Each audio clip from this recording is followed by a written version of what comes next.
Going into John 3:16, right? Did Yahushua, who the world ignorantly calls Jesus, did he die for the whole world? So let's go over this, man. It's a quick, easy breakdown, man. Let's read John. Well, first off, let's get a classic precept. It's the book of Psalms, right? Chapter 111 and verse 10. Because a lot of Christians, a lot of Christians say they know the breakdown. Jesus died for everybody. That's plain. That's simple. I got to understand it. I know what's going on. Okay. So let's see. Let's see if they know what's going on. While they're eating pork, while they're eating shrimp, while they're breaking the law, while they're hypocrites, while they pray once a month, while they steal from the tithes and offerings, while they sleeping with each other in madness and folly, while they're jealous, while they're backbiting. Let's see if they know what's going on. That's the book of Psalms, chapter 111 and verse 10. The fear of the Lord is the beginning of wisdom. When you really get some wisdom, when you have some understanding, and you start actually fearing the Lord, that's the beginning. That's the little piece of you getting wisdom. And wisdom is what? The application of knowledge. It says the fear of the Lord is the beginning of wisdom. A good understanding have all they that do his commandments. His praise endure forever. Meaning you're not going to have good understanding unless you keep the commandments. Unless you wear your fringes. These are little laws. Unless you wear your fringes. Unless you don't eat pork. Unless you pray with your head uncovered as a man, or as a woman, you pray with your head covered. Unless you literally are keeping the commandments, you're not going to have understanding. So let's go to the book of John, chapter 3, and verse 16. Let's read it. Let's go to the holy book of John. John the apostle. John the revelator. Right? It's the book of John, chapter 3, and verse 16. For God so loved the world that he gave his only begotten Son, that whosoever believeth in him should not perish, but have everlasting life. And a lot of scriptures, and it's like a lot of Christians read this, and they say, close the Bible, close the book. That's all I need to hear. And they walk up and down, and they leave camp. Right? It's not saying literally just anybody can believe in the Lord. So another way, and an easy way you can break this down, is obviously get the context. You get the context, you get the precept, but I'm going to just get the precept first. So let's break down the verse. For God so loved. Okay, first and foremost, who did God love? Who is God loving? Does God love everybody? He looking down at the East. He looking down at the East Indian man with bed bugs and rats all in his house. And he cutting damn sandwiches with toenails. And is he just loving that nation? Or maybe he's looking at the Arabic person, smoking hookah, hitting blunts, beating on his woman, saying Akbar Allah, all this madness. Maybe he's looking out at Ishmael. Or maybe he's looking out at Ham, right? The people who eat children, right? The people who eating albino, drinking blood, washing their hair in piss. Maybe the Lord loves them nations, right? No, he doesn't love those nations. Let's show you who the Lord loves. It's the book of 1 Kings, chapter 10. And let's start at 9. Blessed be the Lord thy God, which delighted in thee to set thee on the throne of Israel, because the Lord loved Israel forever. Therefore made he thee king to do judgment and justice. So the scriptures say he loved Israel forever. Forever. Not for today, not for tomorrow, because he don't feel like it, or maybe he's acting different. He said he's literally going to love Israel forever. So we know through the Spirit that when you read John 3:16, for God so loved, he's talking about Israel right there. For God loved. Who did he love? Israel. Now, it says, this is John 3:16, for God so loved the world that he gave his only begotten Son. So God so loved the world. The world. What is this world? Is this world talking about the whole world? Is it talking about the earth? Is it talking about rulership? Well, let's see. Let's go to the book of Psalms. Let's go to the mighty prophet David. Let's get the book of Psalms, chapter 90. And let's start at Psalms chapter 90 and verse 2. It says, before the mountains were brought forth, or ever thou hast formed the earth and the world. Well, I thought the world was the same thing as the earth. I thought that's literally talking about everywhere. It says, thou hast formed the earth and the world, even from everlasting to everlasting, thou art God. This is showing a separate Hebrew word and English word for world and earth.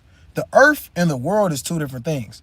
I thought the Lord said the earth abideth forever in Ecclesiastes 1:4, but then the Lord said the world and the earth is going to be destroyed. It's like the world is going to be destroyed.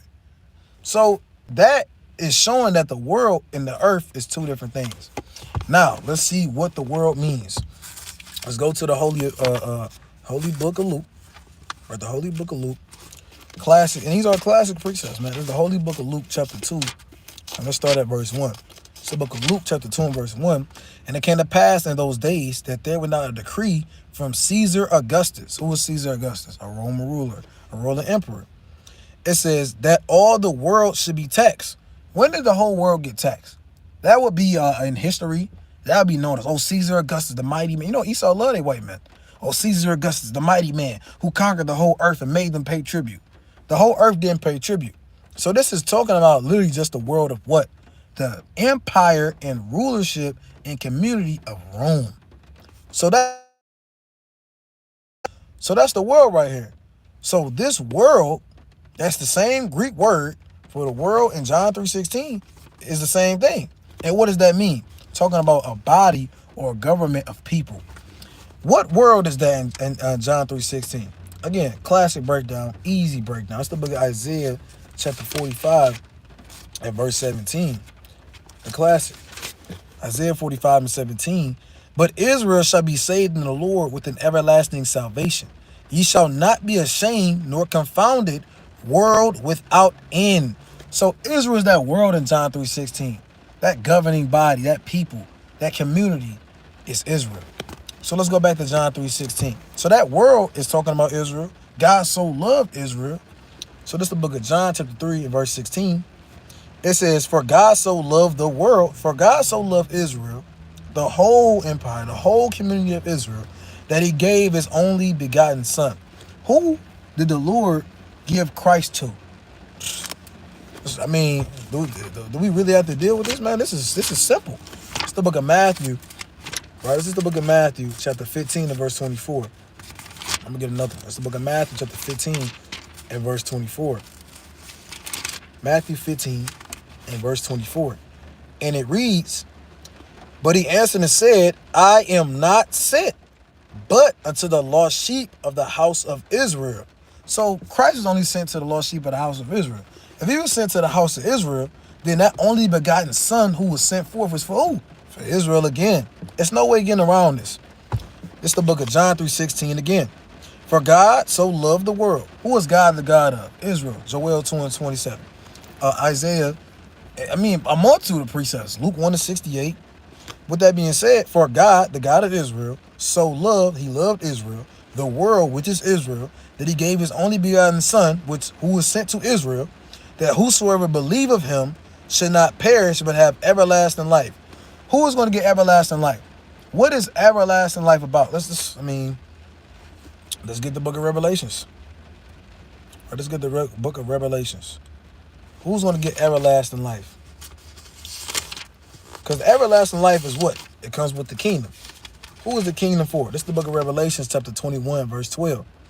It says, and had a wall great and high, and had 12 gates, and at the gates 12 angels, and names written thereon, which are the names of the 12 tribes of the children of Israel. So the kingdom of heaven is for Israel. How in the world is the nations going to get the kingdom of heaven if it literally says 12 gates, 12 tribes, 12 angels on them, and then it's 18 nations? So it wouldn't make no sense for that to be talking about everlasting life going to the nations.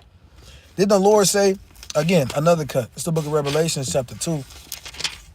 Revelations 2. And let's start at 25. But that which ye have already hold fast till I come, and he that overcometh and keepeth my works unto the end, to him will I give power over the nations. How can I have power over the nations if the nations can kill me? How can I have power over the nations if they can shoot me, they can lead an uproar, they can start a revolt? So this is saying that them who overcome, you're going to have power over the nations. You're going to rule over the nations. You're going to put them in subjection. This can't be talking about the nations, because how can the nations have power over the nations?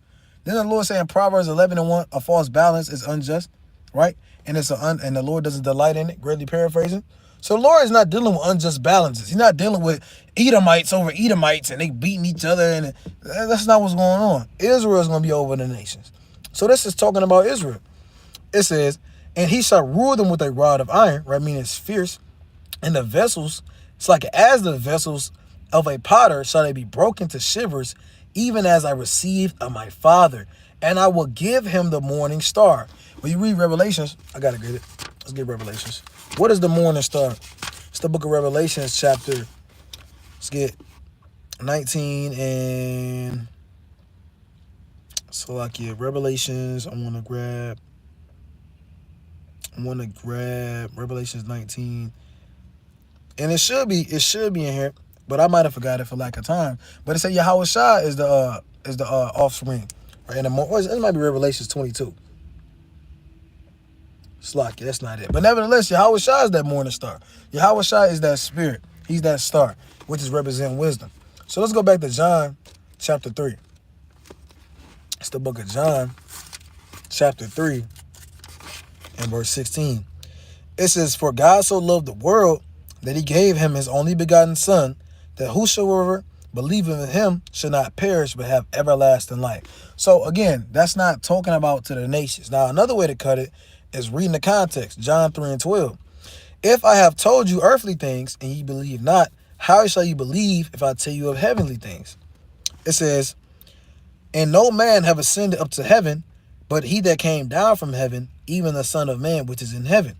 And as Moses lifted up the serpent in the wilderness, even so must the Son of Man be lifted up. Who got the serpent lifted up for them? Israel. That's in Numbers. It says that whosoever believeth in him should not perish but have eternal life. So that same account, how when they looked at the serpent and they lived, is the same way as any man believing in Yahweh Shai and living. And again, that whosoever, let's get this last precept. It's the book of Acts chapter 2. Right, this is the book of Acts chapter 2 and verse, let's start at 21. And it shall come to pass that whosoever shall call on the name of the Lord shall be saved. Now, I can close the Bible. I can get up and do my own thing, run around and dance and shuck and jive and pay tithes and offerings. Let's read the next verse. Because who is that whosoever in John 3:16? Ye men of Israel, hear these words. It's a context. It's a people. Hey, the brother put it down in there. Revelations 22 and 16. I, Yahweh Shai, have sent my angel to testify unto you these things in the churches. I am the root and the offspring of David and the bright and morning star. So Yahweh Shai is the morning star. Who is Yahweh Shai sent for? Who is he given to? Israel, man. That's plain. So let's go back. It says, ye men of Israel, hear these words. Yahweh Shai of Nazareth, a man approved of God among you by miracles and wonders and signs which God did by him in the midst of you, as ye yourselves also know. So Yahweh Shai, who the world called Jesus, was given to what? Israel. They call on who? They call on Yahweh Shai's name. Who is calling on his name? Israel. So that's a simple, plain way to break down John 3:16. It's not going into the whole literal earth and everybody in it and the fullness thereof. And it's not going into that. So I'm going to get my last precept. I'm going to close on out, man. Just want to touch on that, man. That's easy milk. It's the book of Revelation, chapter 22. And let's start at 12. Behold, I come quickly, and my reward is with me, to give every man according as his work shall be. So the Lord's going to give you according to your work. He's going to give you according to your fruits and what you do. He's going to give to all those times you was praying and fasting, all these things you was doing. It's not in naught. It's not for S's and giggles, man. The Lord actually is dealing with you and is delighting in your spirit. So the Lord's going to reward you by what you put in, the work you do. Let me get another precept. It's the book of 1 Corinthians, right, chapter 15. 1 Corinthians chapter 15 and the last verse.